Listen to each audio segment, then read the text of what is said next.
Assalamualaikum Bu Susi, mohon izin. Waalaikumsalam. Silahkan Pak, Ya, ada terima yang kasih Bu Susi. bisa saya bantu Pak? Mohon izin seperti yang saya WA nih Bu, saya minta izin untuk melakukan coaching dengan Ibu nih, apakah Ibu ada waktu Bu? Ada, saya sudah menyiapkan waktu berdasarkan dari WA yang sudah Bapak kirimkan kemarin, kita menyepakatinya untuk hari ini. Apa yang ingin Bapak sampaikan pada pertemuan kita hari ini? Ini saya ada masalah nih Bu, di kelas saya itu ada anak yang memukuli temannya nih.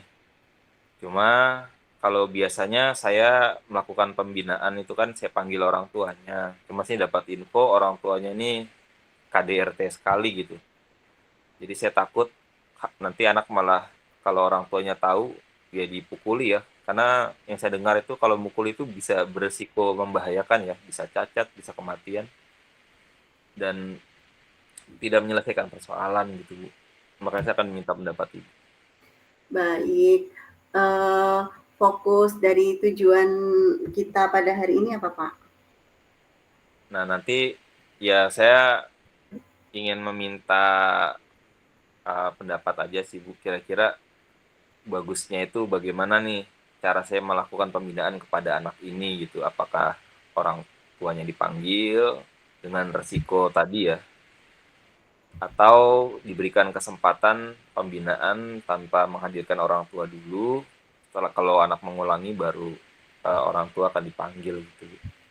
Baik Pak, jadi tujuan Bapak pada pertemuan kali ini ada permasalahan dari anak didik Bapak yang anaknya anaknya melakukan Panggilan. pemukulan kepada temannya, tapi untuk melakukan pemanggilannya Bapak ada yang dikhawatirkan yaitu orang tuanya ya Pak ya.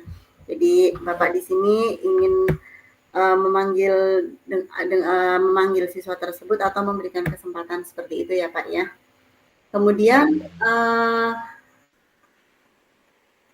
apa yang paling penting dari yang Bapak inginkan tadi? Kalau menurut saya Bu, sebetulnya yang penting adalah anak tidak mengulangi perbuatannya ya.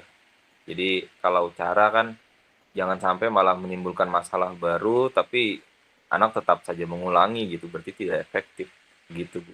Baik, kemudian hambatan yang Bapak rasakan saat ini apa Pak? Nah, hambatannya adalah keraguan saya Bu. Jadi saya masih ragu nih apakah sebaiknya apakah cukup anak dibina saja, diberi kesempatan, atau memang harus tetap melibatkan orang tua agar ada efek jera seperti itu Bu. Baik, jadi Bapak masih punya keraguan ya Pak ya dari permasalahan ini. Kemudian solusi-solusi yang ingin Bapak dapatkan dari permasalahan ini apa Pak? Kalau seandainya saya sebetulnya ingin mencoba dulu anak dipanggil di ruang BK ya tanpa orang tua. Nanti saya minta untuk membuat surat pernyataan di atas materai bahwa anak tidak akan mengulangi perbuatannya.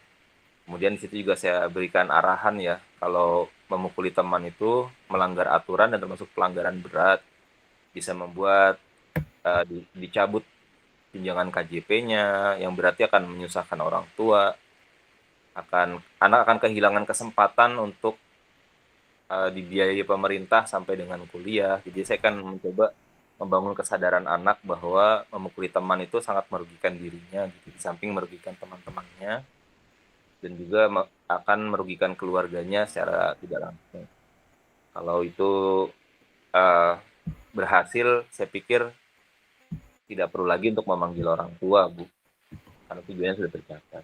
Jadi yang Bapak ingin harapkan adalah anak itu bisa dipanggil dengan membuat surat pernyataan supaya mereka juga tetap bisa melanjutkan KJP-nya ya Pak ya dan sebagainya atau bantuan dalam bentuk apapun.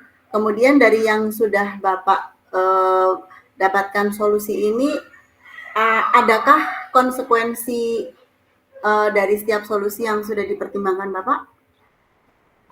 Yang saya khawatirkan adalah, ya memang tidak terjadi efek jera ya, karena kan sifatnya hanya, mencoba ya. Walaupun saya sebetulnya sih sangat yakin ya, karena anaknya memang walaupun bandel itu cenderung nurut lah sama guru itu patuh gitu. Jadi kalau saya sih berkeyakinan anak, berhak lah saya pikir untuk, eee, dibina tanpa melibatkan orang tua untuk menunjukkan bahwa kita percaya kepada anak gitu, seperti Baik. itu. Jadi ini Bapak ingin memberikan efek jera ya Pak ya, tapi Bapak juga punya keyakinan bahwa anak ini adalah anak yang baik sebenarnya. Dari skala 1 sampai 10, berapakah eh, usaha ini dapat mencapai tujuannya Pak? Kalau saya optimis di angka 90% lah, Bu. Ya, baik Pak. Jadi sangat yakin sekali ya Pak dari solusi yang sudah Bapak buatkan ini mampu memberikan solusi yang terbaik untuk anak tersebut. Benar, Bu. Baik Pak, kira-kira prioritas yang disiapkan untuk mencapai tujuan ini apa Pak?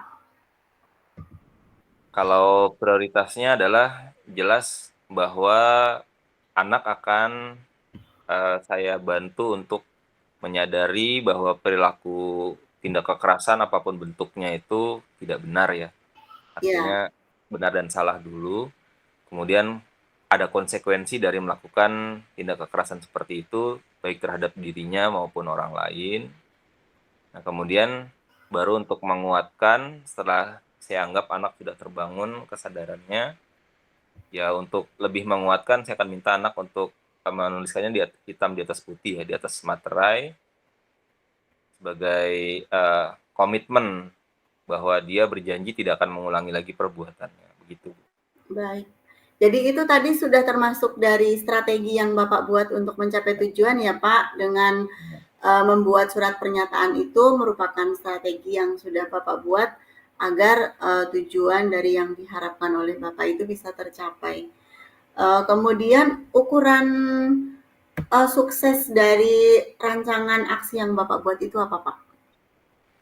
Ukuran suksesnya adalah anak tidak mengulangi perbuatannya. Tidak mengulangi perbuatannya ya Pak ya. Jadi itu sudah menjadi suatu ukuran bahwa itu adalah hal yang sangat ampuh agar anak itu tidak mengulangi perbuatannya. Kemudian bagaimana Pak antisipasinya jika hambatan itu ada? Ya nanti akan dievaluasi ya, Bu. Artinya apakah setelah anak membuat komitmen di atas materai itu, anak betul-betul tidak lagi mengulangi perbuatannya. Jika ternyata mengulangi, ya nanti akan, saya evaluasi, saya lihat keadaannya, apa yang, eee, kira-kira menyebabkan itu, dan mungkin saya akan minta waktu lagi untuk berkonsultasi atau melakukan coaching kepada Bu Susi lagi. Baik, jadi di sini Bapak sudah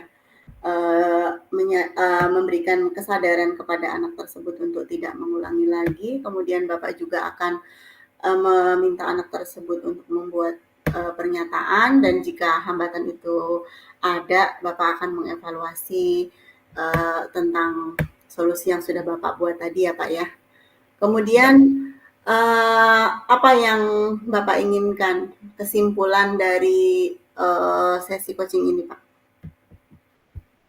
Baik, setelah kita melakukan coaching ini, saya semakin yakin kalau, saya akan mencoba dulu untuk memberi kesempatan anak membuat komitmen tidak akan mengulangi perbuatannya tanpa melibatkan orang tua, dan ketika nanti ternyata anak mengulangi, ini akan saya evaluasi dan nanti akan, saya minta pendapat juga dari Bu Susi dan teman-teman, apa yang akan, dilakukan terkait hal seperti ini, begitu, Bu.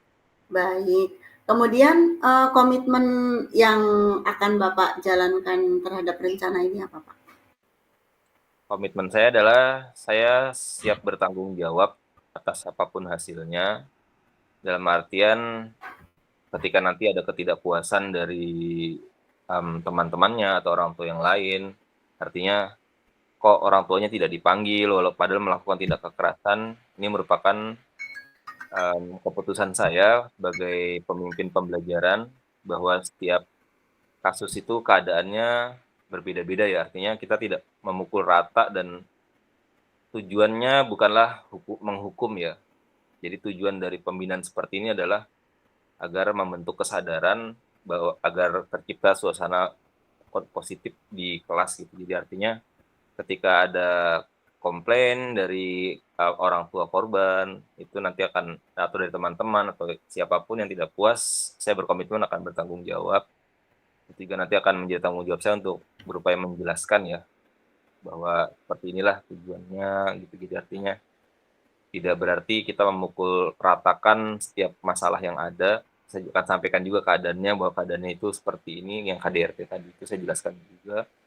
Dan bahwa tujuannya adalah bukanlah untuk menghukum anak, tapi untuk membangun kesadaran sehingga lingkungan belajar itu lebih kondusif lagi begitu, Bu. Baik, jadi sudah sangat terarah sekali apa yang Bapak rencanakan, kemudian apa yang akan Bapak lakukan. Nah, sekarang siapa saja Pak yang dapat membantu Bapak dalam menjalankan apa yang sudah Bapak komitmenkan tadi?